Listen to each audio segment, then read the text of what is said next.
নমস্কার দর্শক বন্ধুরা, মোটিভেশনাল শ্রীমন্ত চ্যানেলে আপনাদের জানাই সুস্বাগতম। আজকে আপনাদের সামনে যে বিষয়বস্তু নিয়ে আলোচনা করব তা হল ভীষ্মের সরসজ্জা আমাদের কি শিক্ষা দেয়। ভীষ্মের সরসজ্জা আসলে কিসের প্রতীক? সনাতন ধর্মের সমস্ত কাহিনী কোনো না কোনো ঘটনার প্রতীক, অর্থাৎ এই কাহিনীগুলো পৃথিবীর কোনো না কোনো বাস্তবতাকে প্রকাশ করে। এ কারণে পৃথিবীতে এমন কোনো ঘটনা নেই যার কোনো না কোনো ইঙ্গিত সনাতন ধর্মের কাহিনীতে নেই, আবার সনাতন ধর্মে যে ঘটনার ইঙ্গিত নেই তার বাইরে পৃথিবীতে কোনো ঘটনাও ঘটবে না। মহাভারতে সত্যবতী যেমন লালসার প্রতীক, অর্জুন যেমন অনুরাগের প্রতীক, তেমনি ভীষ্ম ছিলেন ভুলের প্রতীক। সমগ্র মহাভারত জুড়ে এই ব্যক্তির প্রায় সমস্ত কাজ ছিল ভুল। যেমন তাঁর বিয়ে না করার সিদ্ধান্ত ছিল ভুল, রাজা না হওয়ার সিদ্ধান্ত ছিল ভুল, সত্যবতীর আদেশ বিনা প্রশ্নে পালন করে তার সৎ ভাই বিচিত্রবীর্যের জন্য তুলে আনা ছিল ভুল, ক্ষমতা দেখিয়ে গান্ধার রাজের কন্যা গান্ধারীর সাথে ধৃতরাষ্ট্রের বিয়ে দেওয়া ছিল ভুল, এবং শেষ পর্যন্ত অধর্মী জেনেও দুর্যোধনের পক্ষে যুদ্ধ করাও ছিল ভীষ্মের ভুল। ভীষ্মের এই সমস্ত কার্য যে ভুল ছিল তার প্রমাণ হল ভীষ্ম বিয়ে করেননি এবং রাজা হননি এই কারণে যে যাতে তার বংশধর এবং সত্যবতীর বংশধরদের মাঝে রাজ্যের উত্তরাধিকার নিয়ে কোনো যুদ্ধ না হয়, কিন্তু শেষ পর্যন্ত তা ঘটেছিল এবং সেটাই ছিল কুরুক্ষেত্রের যুদ্ধ। তার মানে ভীষ্ম যে কারণে রাজা হননি বা বিয়ে করেননি সেই সিদ্ধান্তই তাঁর প্রথম ভুল ছিল। এভাবে ভীষ্ম সারা জীবন ধরে তাঁর ক্ষমতার জোরে যত কাজ করেছেন সবগুলোই প্রায় ভুল ছিল। এই সব ভুল সম্মিলিতভাবে ভীষ্মের শেষ জীবনে এসে তাকে তীর হিসেবে আঘাত, এবং সে তীরের উপরই তাঁর শয্যা হয়। শিখণ্ডী ও অর্জুনের তীরে ভীষ্মের দেহ ক্ষত বিক্ষত হলেও তীরগুলো খুলে নিয়েও কিন্তু ভীষ্মকে শয্যাশায়ী করে রাখা যেত তার মৃত্যু পর্যন্ত, কিন্তু মহাভারতে সেটা করা হয়নি। এর কারণ হল তাহলে মানুষের শেষ জীবনে ভুলের কর্মফল হিসেবে মানুষ যে শয্যাশায়ী হিসেবে কষ্ট পায় সেটার প্রকাশ পেত না। আপনারা খেয়াল করলে দেখবেন যে অনেক মানুষ জীবনের শেষ প্রান্তে এসে নানা অসুখ বিসুখে চলৎশক্তি হারিয়ে বা ব্রেইন স্ট্রোক করে প্যারালাইজর হয়ে যায়। তারা আর একা একা চলতে পারে না বা একা একা পায়খানা প্রস্রাব করতে পারে না, তারা বিছানাতেই পায়খানা প্রস্রাব করে এবং অন্যদেরকে সেগুলো পরিষ্কার করে দিতে হয়।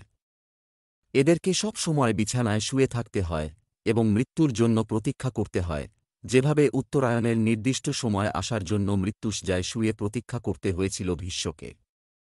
এই মৃত্যুশয্যায় শুয়ে থাকার সময় মানুষ যে বিভিন্ন রকম শারীরিক কষ্ট পায় সেটাই আসলে শরীরে তীরবিদ্ধ হওয়ার কষ্ট, যেটা প্রকাশ করা হয়েছে ভীষ্মের শরীরে তীরবিদ্ধ করে রেখে শয্যাশায়ী করে রাখার মাধ্যমে, কথায় বলে শেষ ভালো যার সব ভালো তার।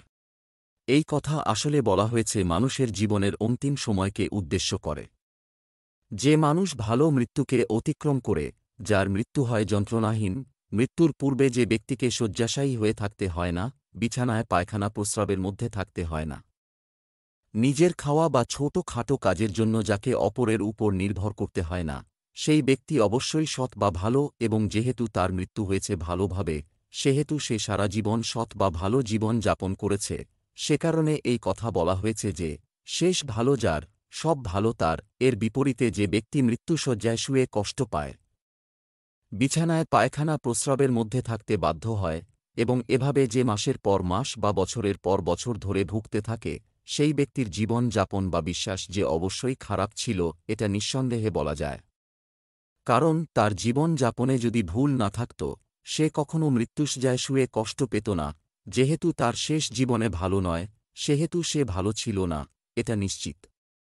সারা জীবন ধরে বিভিন্ন ভুল করা, যাকে বলে পাপ, এই ভুল বা পাপগুলোই আসলে ভীষ্মের শরীরে বিদ্ধ হওয়া তীরের মতো মানুষকে মৃত্যুশয্যায় কষ্ট দেয়, এবং যতক্ষণ তার পাপের ফল সে কষ্টের মাধ্যমে না পাচ্ছে ততক্ষণ তার মৃত্যু হয় না। কোনো নারী যদি তার স্বামীর সাথে আচরণ খারাপ করে বিভিন্নভাবে স্বামীকে কষ্ট দেয়, এমনকি ধর্মীয় কাজ বা আচার পালন করতে গিয়ে স্বামীর প্রতি কর্তব্যকে অবহেলা করে, সেই সাথে পরিবারের অন্যদের সাথেও অন্যায় আচরণ করে, মৃত্যুশয্যায় ভীষ্মের মতো কষ্ট পাওয়া থেকে সেই নারীকে কেউ রক্ষা করতে পারবে না। একইভাবে কোনো পুরুষ যদি অসৎ জীবন যাপন করে, স্ত্রীর সাথে খারাপ আচরণ করে বা অযথা স্ত্রীকে কষ্ট দেয়, মৃত্যুশয্যায় কষ্ট পাওয়া থেকে সেই নারীকেও কেউ রক্ষা করতে পারবে না। জীবনে করা ভুল এবং তার পরিণতি দেখাতেই মহাভারতে ভীষ্মকে সরসজ্জায় রাখা হয়েছিল 58 দিন ধরে, এই সর্ষযা আসলে মানুষের জন্য একটি শিক্ষা বা বার্তা, যাতে তারা ভুল না করে এবং জীবনের শেষ প্রান্তে এসে শয্যাশায়ী হয়ে তীরবিদ্ধ ভীষ্মের মতো কষ্ট না পায়। আশা করি বন্ধুরা ভিডিওটি দেখে আপনাদের ভালো লেগেছে। ভালো লাগলে আপনজনের উদ্দেশ্যে শেয়ার করবেন, চ্যানেলটি সাবস্ক্রাইব করবেন। আজ এখানেই শেষ করছি। ঈশ্বর আপনার মঙ্গল করুক। নমস্কার, ধন্যবাদ।